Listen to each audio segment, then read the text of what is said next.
जो बिहार प्रदेश की घटना है, मुजफ्फरपुर की घटना है, उस मुद्दे को जानने और सुनने और ऐसी घटनाओं दोबारा ना हो उसके लिए आप सुनने आए। आपका धन्यवाद सारे प्रिंट मीडिया और इलेक्ट्रॉनिक मीडिया के साथियों को। ये 26 तारीख की लगभग शाम की घटना है।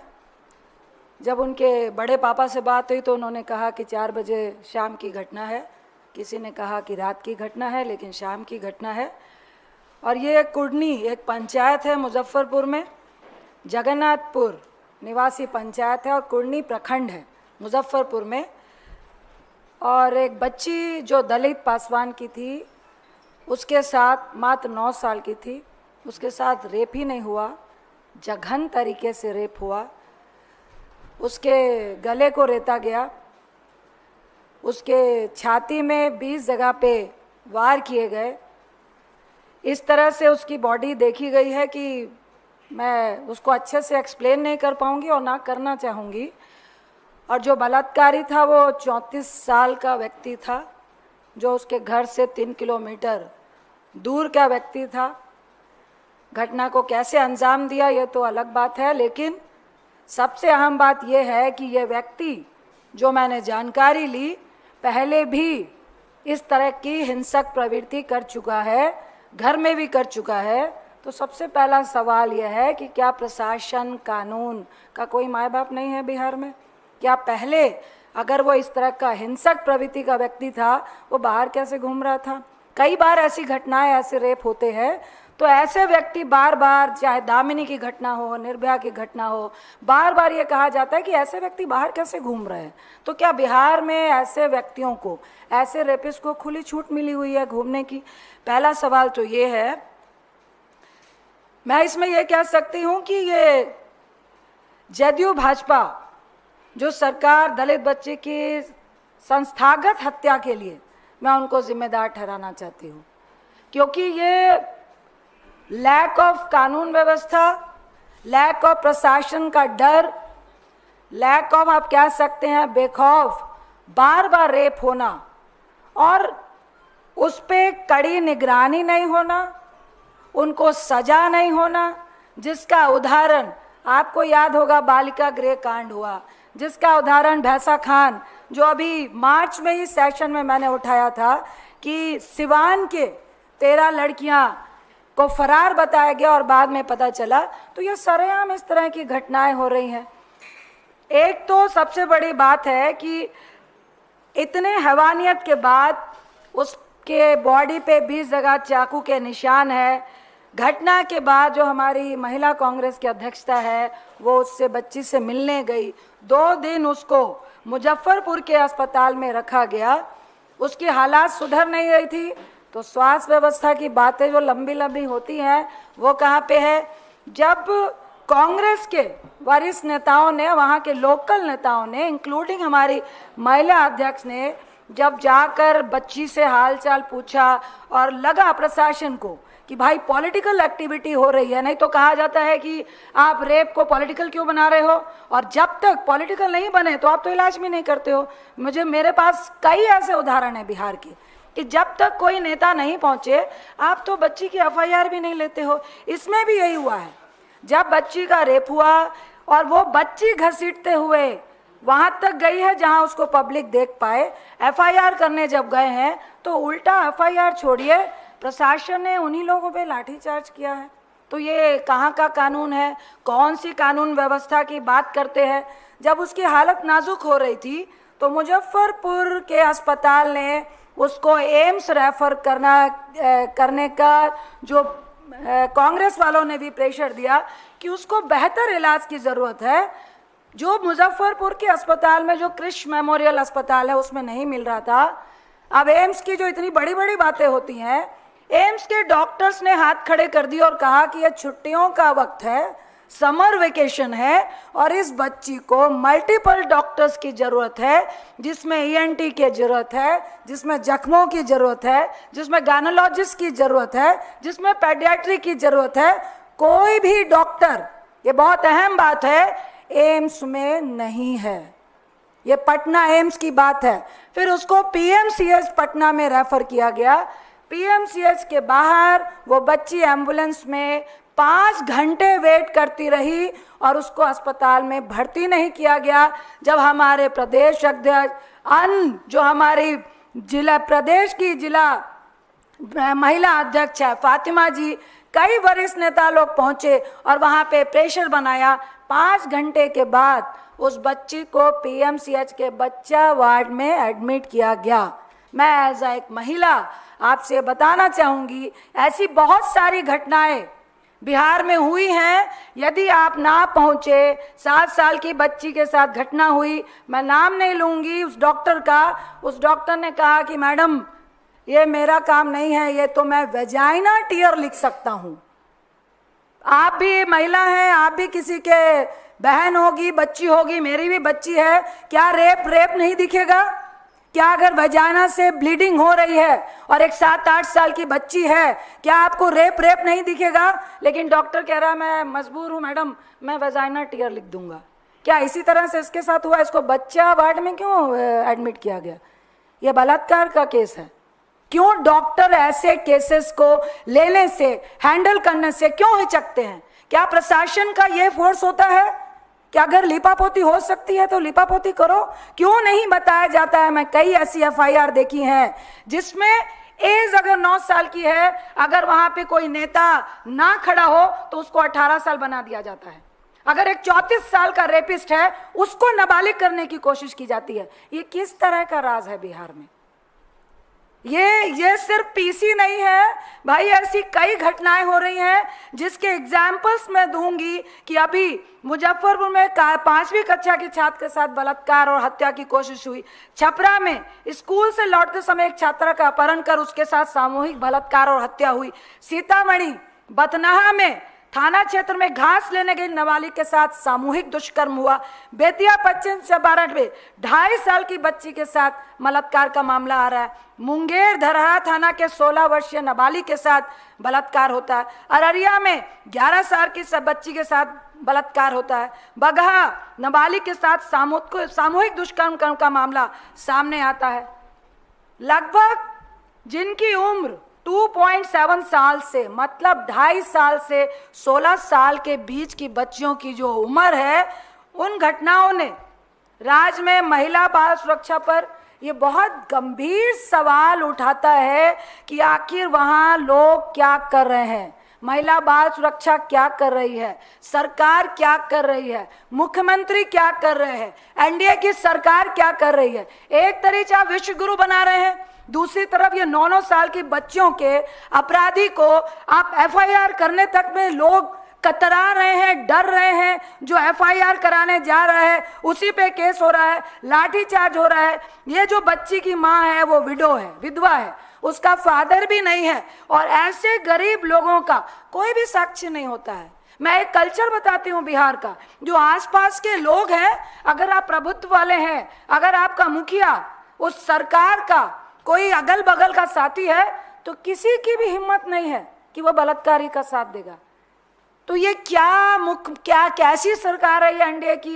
एक तरफ बेटी बचाओ बेटी पढ़ाओ के नारे लगाते हैं, विश्व गुरु के नारे लगाते हैं। क्या ऐसे विश्व गुरु, क्या ऐसे इंडिया की हम जरूरत है? क्या हमें ऐसा बिहार चाहिए?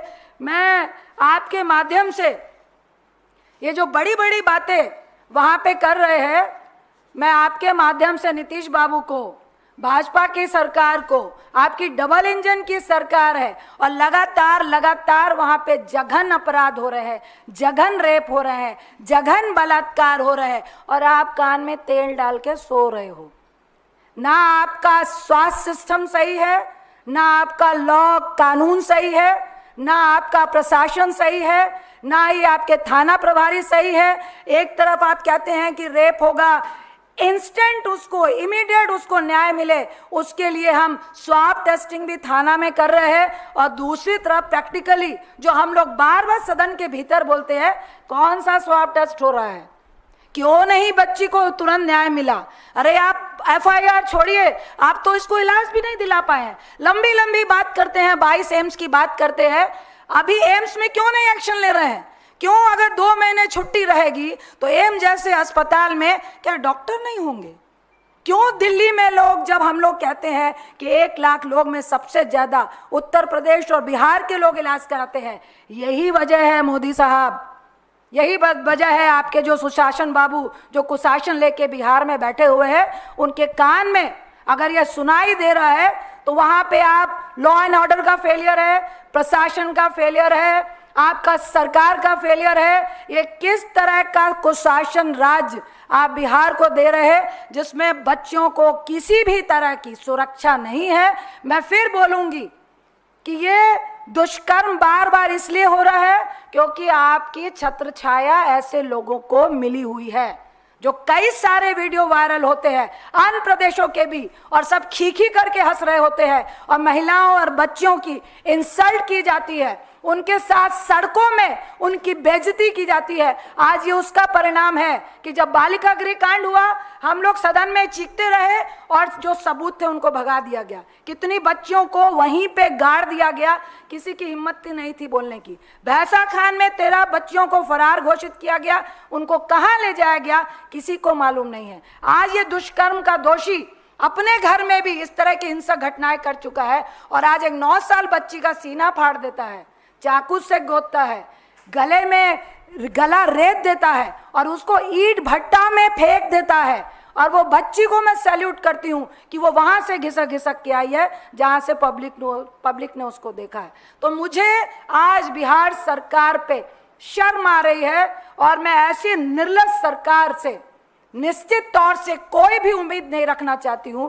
मैं बिहार वासियों को कहना चाहती हूं इस पीसी के माध्यम से कि अभी भी वक्त है, ऐसी सरकार, ऐसी सोच और ऐसी निर्लजता वाले लोगों को जो कानून व्यवस्था अपने प्रदेश में ना दे पाए, स्वास्थ्य व्यवस्था अपने प्रदेश में ना दे पाए, धिक्कार है ऐसी सरकार को, और ऐसी सरकार को जड़ से उखाड़ फेंक देने का काम चाहिए। बहुत बहुत धन्यवाद।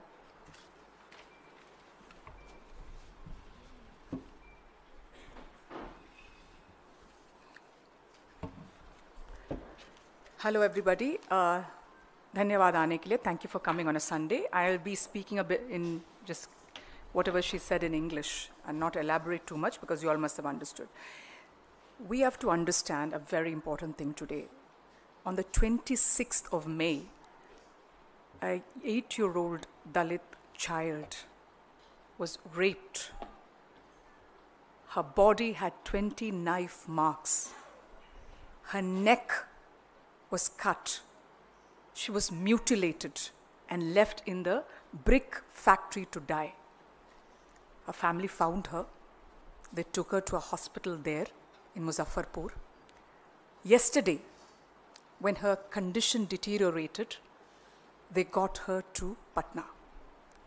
They wanted her to be admitted to AIIMS. Now, I'm a doctor myself. When a case like this comes to AIIMS, they immediately take the case.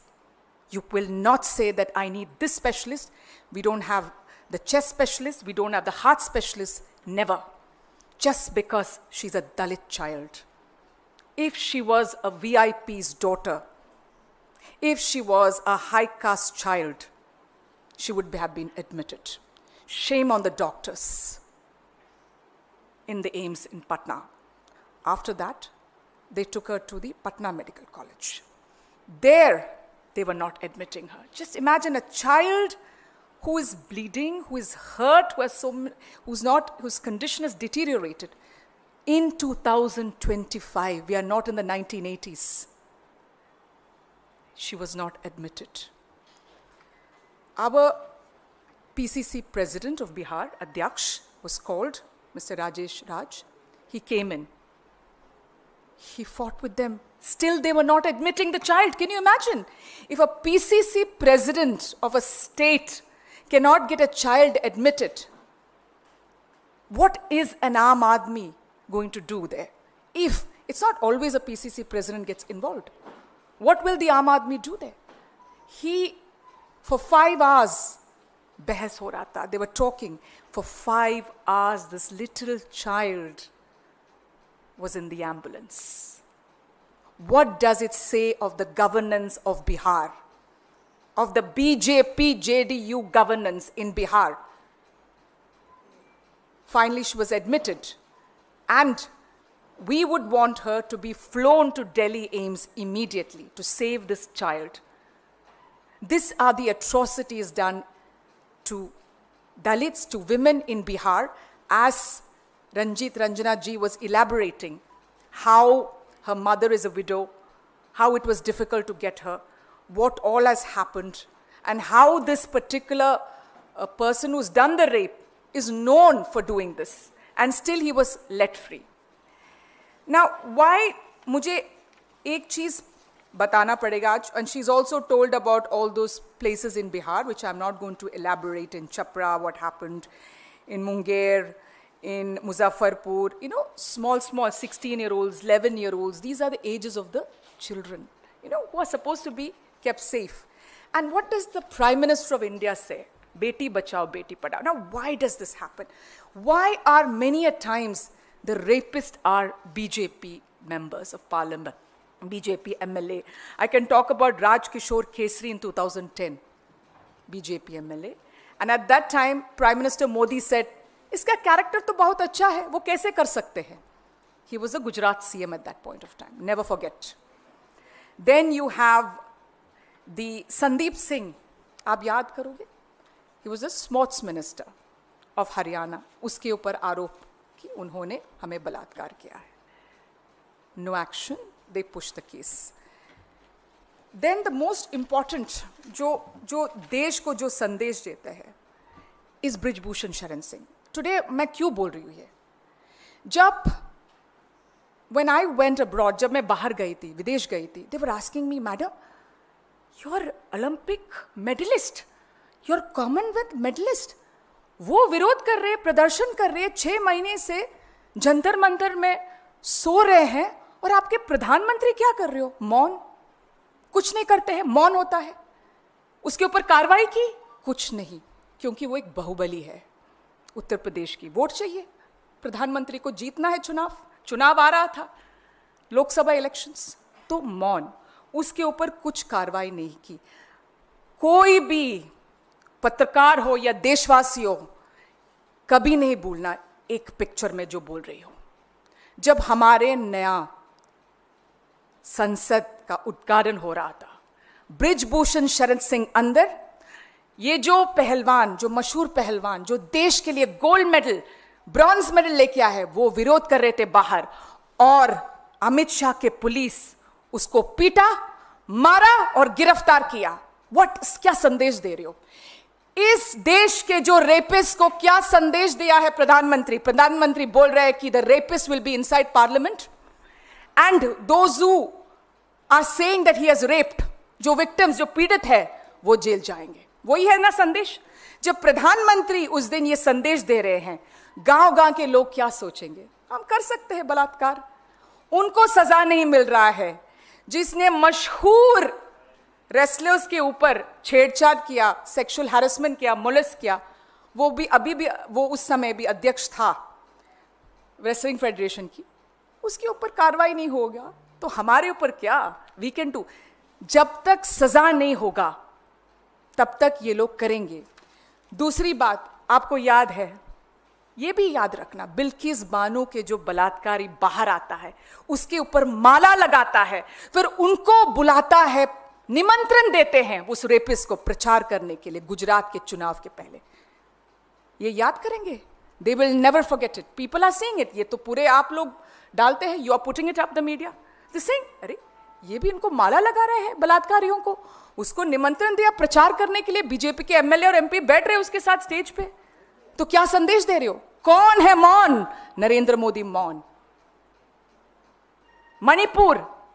Manipur में जब हुआ था जो बलात्कार, रेप, कितने एफआईआर भी नहीं दर्ज किया, मुकदमा नहीं दर्ज किया, और वहां की जो गवर्नर है अनुसुया यूके, उन्होंने शिकायत की, she complained that all is not well, rapes are happening,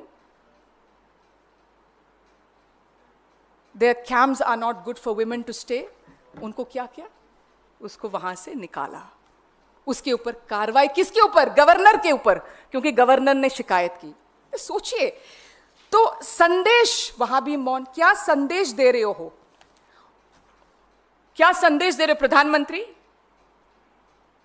So we have to understand that this issue of Bihar, what I'm trying to say is the bigger picture of Yogi Adityanath says कि हाथरस में जो हुआ था वो अंतर्राष्ट्रीय षड्यंत्र है, राहुल जी और प्रियंका जी गए वहाँ, तभी वो CBI probe हो गया. So what I'm trying to say in this particular case is that in Bihar, which is again a JDU BJP state, that it is continuously happening कि इसको सजा नहीं मिलते, प्रधानमंत्री मौन है. और last but not the least, कल हमारे एक प्रवक्ता के माँ जो देहांत हो गए हैं, सुरेंद्र राजपूत जी, उनके ऊपर एक शब्द इस्तेमाल किया, मैं नहीं बोल सकती यहां. उसका नाम है प्रेम शुक्ला, उनका प्रवक्ता. मैं प्रधानमंत्री से पूछ रही हूं, आपके प्रवक्ता के ऊपर आप कार्रवाई करेंगे या ना करेंगे?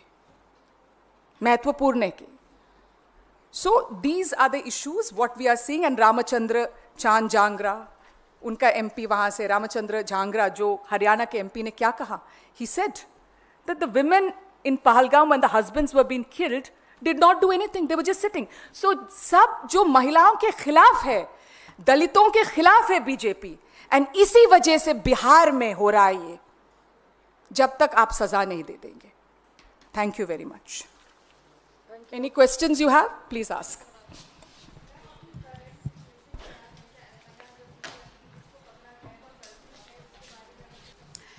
देखिए, FIR पहले तो नहीं हो रही थी, फिर जो पॉलिटिकल लोग वहाँ पर इन्वॉल्व हुए तब जाके हुई. पहले तो उल्टा उन पे लाठी चार्ज हुआ क्योंकि पूरे गांव के लोग गए, गुस्सा था. और इसके बारे में जो पता चल रहा है, ये 3 किलोमीटर दूर का व्यक्ति है, 34 साल का है, बाल बच्चे वाला है, और ये ऐसी हिंसक जो मारपीट है वो अपने घर में भी महिलाओं के साथ कर चुका है. तो क्या उसका प्रशासन को कोई खबर नहीं था? तो अभी उसके बारे में इतनी हम लोग को जानकारी मिली है. मेरी अभी आते हुए उसका फादर नहीं है, उसके बड़े फादर से बात हुई, वो लोग बहुत ज़्यादा दुखित है. लेकिन साथ ही वो जो नॉर्मल गांव में होता है कि वो डरे हुए हैं कि क्या हमें न्याय मिलेगा. अब तो उनके बच्चे की भी डेथ हो चुकी है. मैम, क्योंकि आपने तमाम बिहार के इन केसों का जिक्र किया और मुजफ्फरनगर के केसों का जिक्र भी किया, बिहार में अक्सर देखने को मिलता है कि लॉ एंड ऑर्डर पे एक सवाल खड़ा होता है. पटना में आपसे कुछ दिन पहले एक फायरिंग का वीडियो भी आपने देखा. वहाँ पे जेडीयू और बीजेपी की सरकार है, एनडीए की सरकार है, आने वाले दिनों में वहाँ पे चुनाव भी होने हैं. क्या कांग्रेस पार्टी इन तमाम मुद्दों को अपने मैनिफेस्टो में या अपने कैंपेन में शामिल करेगी? क्योंकि बात कैंपेन की नहीं है, बात समस्या का समाधान की है. आप लोग क्या मांग करते हैं खासतौर पर सरकार से? देखिए, हम लोग सब, मैं 30 साल से बिहार की राजनीति कर रही हूँ और सुपौल में कोशी ज़िले में थी. हम लोग की मेन डिमांड ही, जो हमारे मैनिफेस्टो में भी और जो हमारे लीडर हैं, अध्यक्ष हो, खड़गे साहब हो, राहुल गांधी जी हो, हम लोग का मेन फोकस है महिलाओं पे और यूथ पे. जब तक आप उनको एजुकेशन की तरफ डाइवर्ट नहीं करेंगे, उनको रोज़गार नहीं मिलेगा, बच्चों को अच्छी एजुकेशन और माहौल नहीं मिलेगा, तो आप क्या कर सकते हो? कंटिन्यू क्राइम बढ़ रहा है. तो हम लोग का मेन फोकस है कि एक महिला को आप किस तरह से आर्थिक सुदृढ़ करें, जिसके लिए हमने महिला मान योजना भी शुरू की. और दूसरा कि यूथ को किस तरह से अनएम्प्लॉयमेंट दे, क्योंकि वहाँ बेरोजगारी और नशा जो ड्राई स्टेट होने के बावजूद वहाँ पे जो अंदर अंदर चल रहा है, वो क्राइम होने का, बच्चों के साथ दुष्कर्म होने का एक बहुत बड़ा इशू है, जिसको हम लोग लॉ एंड ऑर्डर को, जो कांग्रेस सरकार है वो फुल फोकस दे रही है कि हम लॉ एंड ऑर्डर की फुल सुविधा महिलाओं को, बच्चों को, यूथ को, लोगों को फेथ हो पाए कि भाई अगर हमारे यहाँ पे इस तरह का दुष्कर्म होता है, एक तो दुष्कर्म से पहले ही वो लोगों को पकड़ने का, आप हल्का हुआ, घर में मार दिया, बच्ची को मार दिया, अरे घर में ही तो मारा ना. ये जो मेंटालिटी है ना, इससे बिहार को निकालने के लिए हमारी सरकार अगर कल आती है, इंडिया गठबंधन की सरकार आती है, तो ये हमारे फोकस के पॉइंट होंगे.